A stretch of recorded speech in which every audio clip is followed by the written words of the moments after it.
আসসালামু আলাইকুম। কেমন আছেন সবাই? প্রতিবারের মতো এবারও মাইক্রোসফট অফিস 2021 ওয়ার্ডের ধারাবাহিক পর্বের এখন শুরু করতে যাচ্ছি চতুর্থ পর্ব। এই পর্বে আমরা দেখব ফাইল মেনুর কাজ। তো চলুন শুরু করা যাক। প্রথমে আমরা একটি ওয়ার্ড ফাইল ওপেন করে নিব।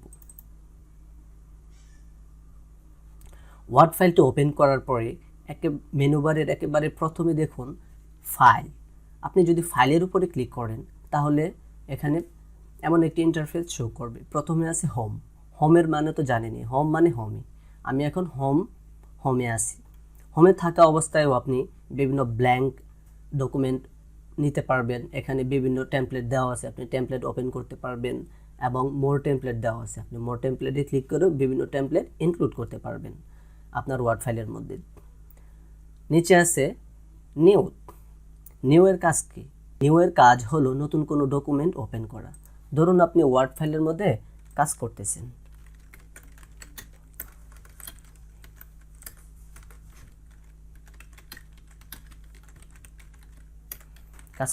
এখন কাজের প্রয়োজন অনুযায়ী আপনার মনে হলো যে নতুন কোনো ওয়ার্ড ফাইল ক্রিয়েট করে বা ওপেন করে সেটাতে আপনি নতুন করে কাজ করবেন। সেক্ষেত্রে আপনার কি করা লাগবে? প্রথমত হচ্ছে আপনি ফাইলে ক্লিক করবেন। ফাইলে ক্লিক করার পর এই যে নিউতে যাবেন। নিউতে যাওয়ার পর এই যে এখানে দেখুন ব্ল্যাঙ্ক ডকুমেন্ট। আপনি যদি ব্ল্যাঙ্ক ডকুমেন্টে ক্লিক করেন তাহলে আপনার নতুন একটি ওয়ার্ড ফাইল ওপেন হবে এবং সেটি সম্পূর্ণ ব্ল্যাঙ্ক থাকবে। এখানে আপনি আপনার চাহিদা অনুযায়ী কাজ করতে পারবেন। এরপর দেখুন নিউতে থাকা অবস্থায় আপনি বিভিন্ন টেমপ্লেটও ইউজ করতে পারবেন, যেগুলো মাইক্রোসফট ডিফল্টভাবে আপনাদেরকে দিয়ে দিয়েছে। এখানে দেখুন আপনি যদি বিজনেস কার্ডে ক্লিক করেন তাহলে বিজনেস কার্ডের যত টেমপ্লেট আছে সেগুলো কিন্তু আপনি এখান থেকে একটাতে ক্লিক করে ডাউনলোড করে সেটা আপনার ওয়ার্ড ফাইলে নিয়ে এসে আপনি আপনার প্রয়োজন অনুযায়ী এডিট করে ব্যবহার করতে পারেন। এখানে দেওয়া আছে business card, flyer, letter, education, resume and cover letter and holiday. প্রত্যেকটাতেই কিন্তু অনেকগুলো টেমপ্লেট দেওয়া থাকে। আপনারা চাইলে ওই টেমপ্লেটগুলো ব্যবহার করতে পারেন। আপনার পিসিতে যদি নেট কানেকশন দেওয়া থাকে তাহলে আপনি এখানে সার্চ করেও নেট থেকে বিভিন্ন টেমপ্লেট ডাউনলোড করে আপনার ওয়ার্ড ফাইলে ব্যবহার করতে পারেন। তো নতুন কোনো ফাইল নেওয়ার জন্য আমরা কিভাবে নেব সেটি হচ্ছে প্রথমে যাব ফাইল থেকে নিউ থেকে নিউ ডকুমেন্ট। আমরা কিন্তু আরেকভাবে নতুন কোনো ডকুমেন্ট নিতে পারি। সেটি কিভাবে? আপনি যদি কিবোর্ড থেকে keyboard command control N press করেন তাহলে কিন্তু আপনাদের নতুন একটি ডকুমেন্ট ওপেন হয়ে যাবে। আপনি কিন্তু এভাবেও নিতে পারেন। আপনি আরেকভাবে নতুন কোনো ডকুমেন্ট ওপেন করতে পারেন। সেটি হচ্ছে আপনার উপরের কুইক অ্যাক্সেস টুলবারে যদি আপনি একটি ক্লিক করেন, ক্লিক করার পরে এই যে এখানে দেখুন নিউ। আপনি যদি এই অপশনটা এনেবল করে রাখার পরে আপনার প্রয়োজন পড়েছে, আপনি এখন কাজ করতেছেন আপনার ওয়ার্ড ফাইলে, এখন আপনি নতুন কোনো ডকুমেন্ট ক্রিয়েট করবেন, তখন আপনি যদি এই নিউ আইকনের উপরে একটি সিঙ্গেল ক্লিক করেন তাহলে কিন্তু আপনাদের নতুন একটি ডকুমেন্ট ওপেন হয়ে যাবে। তো আপনারা চাইলে তিনভাবেই নতুন কোনো ডকুমেন্ট ওপেন করতে পারেন। এখন আমরা দেখব ওপেনের কাজ। ওপেনের কাজ মূলত হচ্ছে আপনি ওয়ার্ড ফাইলে কাজ করতেছেন, আপনার প্রয়োজন পড়েছে নতুন কোনো ওয়ার্ড ফাইল বা ডকুমেন্টস ওপেন করবেন। সেক্ষেত্রে আপনি কি করবেন? প্রথমত হচ্ছে আপনি যখন ফাইল মেনুতে ক্লিক করবেন, ক্লিক করার পর এই যে ওপেনে ক্লিক করার পরে প্রথম হচ্ছে রিসেন্ট। আপনি রিসেন্টলি যে ফাইলগুলো ব্যবহার করেছেন সেগুলো ডান পাশে শো করতেছে। রিসেন্টের নিচে দেখেন OneDrive পার্সোনাল। আপনার ওয়ার্ডের মাইক্রোসফট যে অ্যাকাউন্টে লগ ইন করেছেন সেটি এখানে দেখাচ্ছে এবং OneDrive এখানে শো করতেছে। আপনারা চাইলে OneDrive থেকে কোনো কিছু ওয়ার্ড ফাইলে নিয়ে এসে আপনি এডিট করতে পারবেন বা কোনো কিছু আপলোড করে রাখতেও পারবেন। তারপর হচ্ছে আদার্স লোকেশন, দিস পিসি। আপনি দিস পিসিতে যতগুলো, অর্থাৎ আপনার ডেস্কটপে আপনার দিস পিসিতে যতগুলো ওয়ার্ড ফাইল রেখেছেন সবগুলো কিন্তু এখানে শো করতেছে। তারপর হচ্ছে অ্যাডেড টু প্লেস। আপনি OneDrive-এর মধ্যে, অর্থাৎ আপনার গুগল ড্রাইভের মধ্যে আপনি যে আউটলুক জিমেলটি লগ ইন করেছেন সেই ড্রাইভের মধ্যে আপনি যেতে পারবেন। সেখান থেকে কোনো ফাইল নিয়ে এসে এই ওয়ার্ড ফাইলের মধ্যে আপনি এডিট করতে পারবেন। তারপর একটু নিচে হচ্ছে ব্রাউজের মানে হচ্ছে আপনি যখন ওপেন করতে যাবেন যে কোনো কিছু আপনি ব্রাউজ করেই ওপেন করা লাগবে। আপনি আপনার হার্ড ডিস্কের কোন লোকেশনে কী রেখেছেন সেটা কিন্তু আপনিই জানেন। ধরুন আমি ডেস্কটপের মধ্যে একটি ফাইল ক্রিয়েট করেছি এবং ইনফোতে, এবং সেখানে আমি একটি ফাইল রেখেছি। এই ফাইলটি আমি ওপেন করব। এখন আমি এই ফাইলটি সিলেক্ট করে এখন যদি আমি ওপেন দিই তাহলে কিন্তু আমার ওই নতুন ফাইলটি ওপেন হয়ে যাবে। আপনারা এভাবেও নতুন একটি ফাইল ওপেন করতে পারেন। এটি আপনারা আরেকভাবে করতে পারেন। আপনারা যদি কিবোর্ড কমান্ড কন্ট্রোল ও প্রেস করেন তাহলে কিন্তু আপনাদের এই ওপেন অপশনটি সামনে চলে আসবে। এখন আপনারা ব্রাউজে ক্লিক করতে পারেন। ব্রাউজে ক্লিক করে আপনারা যে লোকেশনে আপনাদের ফাইলগুলো রেখেছেন সেখান থেকে আপনারা ফাইল ওপেন করতে পারেন। ধরুন আমি এই ফাইলটি ওপেন করব, এটা সিলেক্ট করে ওপেনে যদি ক্লিক করি তাহলে কিন্তু আমার ফাইলটি ওপেন হয়ে যাবে। তারপর হচ্ছে আপনারা আরেকভাবে ফাইল ওপেন করতে পারেন। সেটি কিভাবে? সেটি হচ্ছে আপনারা যদি কুইক অ্যাক্সেস টুলবারে ক্লিক করেন, ক্লিক করার পরে এই যে দেখেন এখানে হচ্ছে ওপেন। আপনারা যদি ওপেনে একটি সিঙ্গেল ক্লিক করে রাখেন তাহলে কিন্তু আপনাদের উপরে একটি ওপেন আইকন ক্রিয়েট হয়ে যাবে।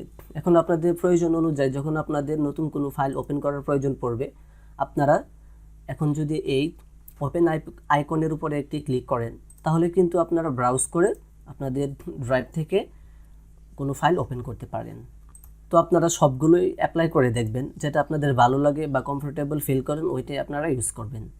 তারপর হচ্ছে গেট অ্যাডস ইন, অর্থাৎ মাইক্রোসফটের যে ডিফল্ট অ্যাডস ইনগুলো থাকে আপনাদের কাজের প্রয়োজনে আপনারা এগুলো অ্যাডস করতে পারবেন। যদি আপনাদের নেট কানেকশন দেওয়া থাকে আপনারা এই যে দেখুন এখানে অনেক অ্যাডস ইন থাকে যেগুলা আপনারা ব্যবহার করতে পারেন। আপনার spell checker and grammar checker এগুলো আপনি অ্যাড করে রাখলে আপনি ব্যবহার করতে পারবেন, বা এখানে আপনি সার্চ করে খুঁজে ওইটা বের করে আপনি অ্যাড করে রাখতে পারেন। তারপর হচ্ছে ইনফো। ধরুন আমি এখন এই ফাইলটিতে আসি, এই ফাইলটির সম্পর্কে আমি জানতে চাইতেছি, বা এই ফাইলটিকে আমি লক করব, বা এটাকে কেউ যাতে এডিট করতে না পারে সেটাকে আমি রেস্ট্রিক্ট করে দেব। সেই কাজগুলো করা হয় মূলত এই যে ইনফো থেকে। আপনি যখন ইনফোতে যাবেন, যাওয়ার পরে প্রথম হচ্ছে upload, share, copy path, copy location path, open file location. আপনি যদি ওপেন ফাইল লোকেশনে ক্লিক করেন তাহলে আপনি যে ফাইলটি এখন ওপেন করেছেন সেটা কোন জায়গার মধ্যে আছে, অর্থাৎ আপনার হার্ড ডিস্কের কোন লোকেশনে এটি আছে সেটি কিন্তু আপনাকে এখান থেকে দেখিয়ে দিবে। আমি ওপেন করেছি ঢাকা নামক এই ফাইলটি, এটা কিন্তু এখানে শো করতেছে। এটা কোথায় আছে? এই যে ডেস্কটপে। এটা হচ্ছে ফাইল লোকেশনের কাজ। তারপরে একটু নিচে দেখুন প্রোটেক্ট ডকুমেন্ট, অর্থাৎ আমি এখন এখানে যে লেখাগুলো আমি টাইপ করেছি এমনও তো হতে পারে। ধরুন আমি এখানে লিখলাম ইমেল,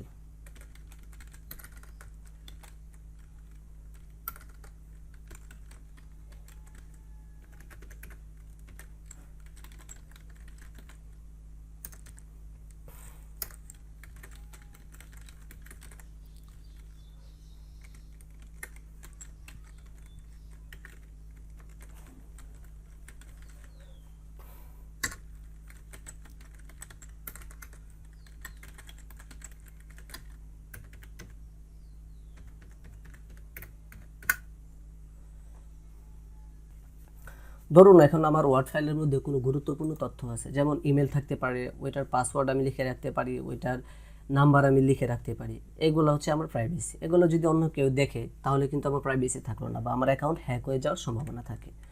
তো এমন হয় না যে আমি এখানে আমার কোনো ইনফরমেশন ইনক্লুড করে রাখবো। আপনার ব্যাংক ইনফরমেশন হতে পারে, পার্সোনাল ইনফরমেশন হতে পারে, ফেসবুকের পাসওয়ার্ড হতে পারে, ইমেলের পাসওয়ার্ড হতে পারে। তো এগুলো আপনি যদি এভাবে টাইপ করে রেখে দেন, তারপর এই ডকুমেন্টটাকে যদি আপনি সেভ করে রেখে দেন তাহলে কিন্তু এটা প্রোটেক্ট থাকলো না, যে কেউ এসে এটা ওপেন করলে দেখে নিতে পারবে।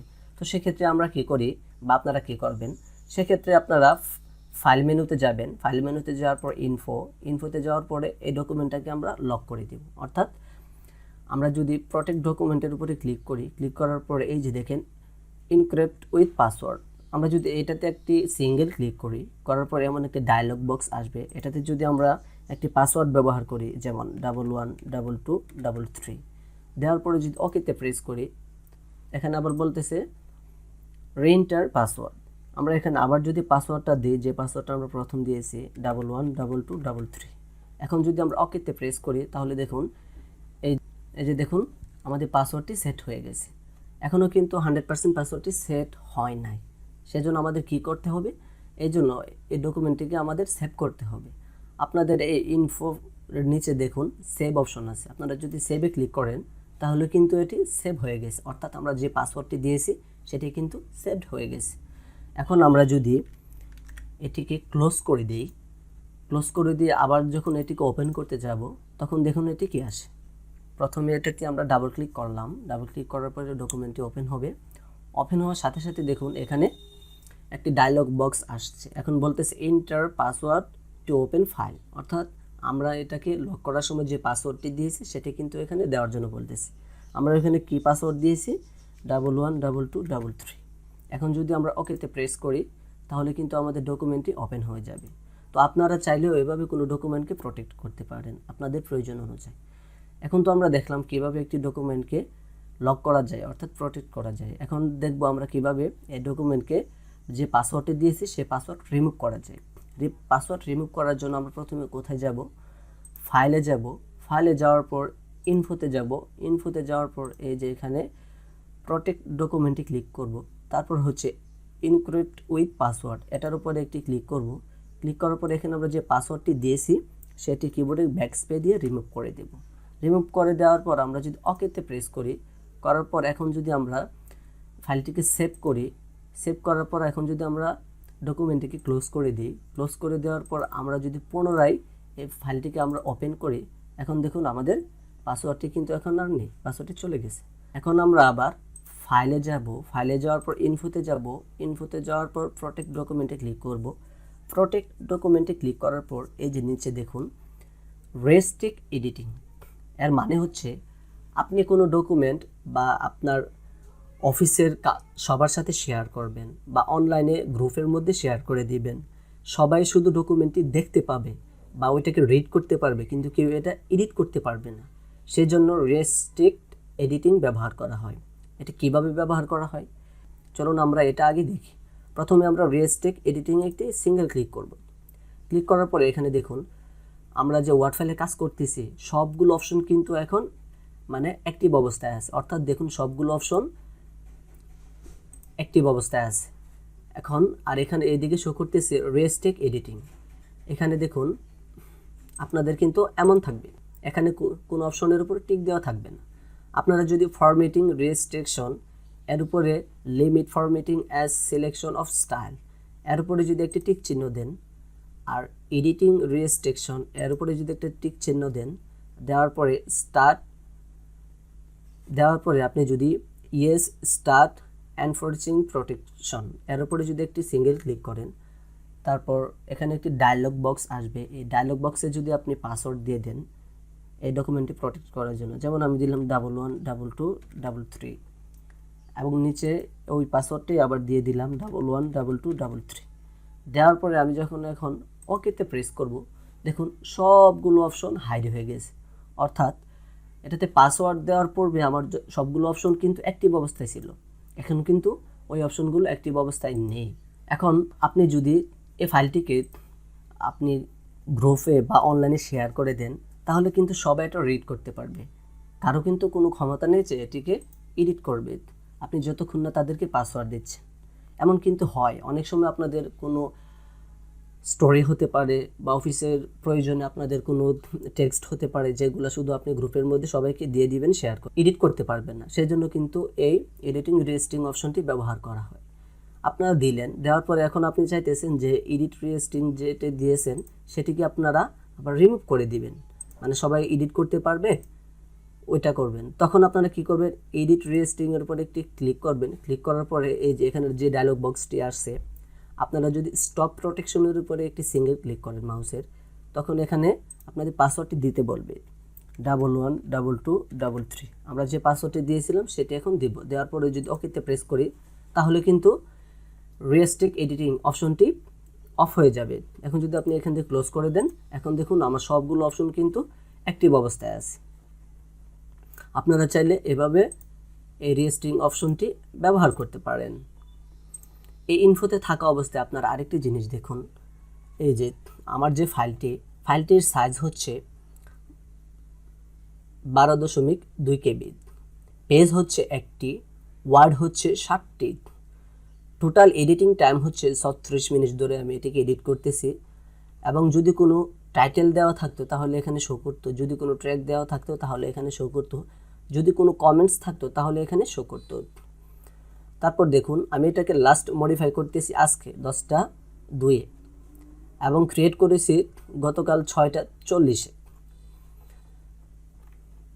তারপর একটু নিচে দেখুন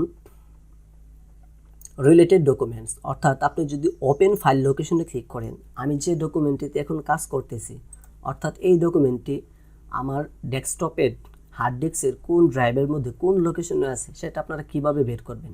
সেটা বের করার জন্য আপনারা ফাইলে ক্লিক করবেন, ফাইলে ক্লিক করার পর ইনফোতে যাবেন, ইনফোতে যাওয়ার পর এই যে একটু নিচে আসবেন, আসার পরে আপনারা যদি ওপেন ফাইল লোকেশনে একটি ক্লিক করেন আপনাদের লোকেশনটি কিন্তু এটি দেখিয়ে দিবে কোথায় আছে, সি ড্রাইভ, ইউজার ফাইলের মধ্যে, W10 এবং ডেস্কটপের মধ্যে। এই ফোল্ডারটিতে কিন্তু আমাদের এই ফাইলটি রয়েছে।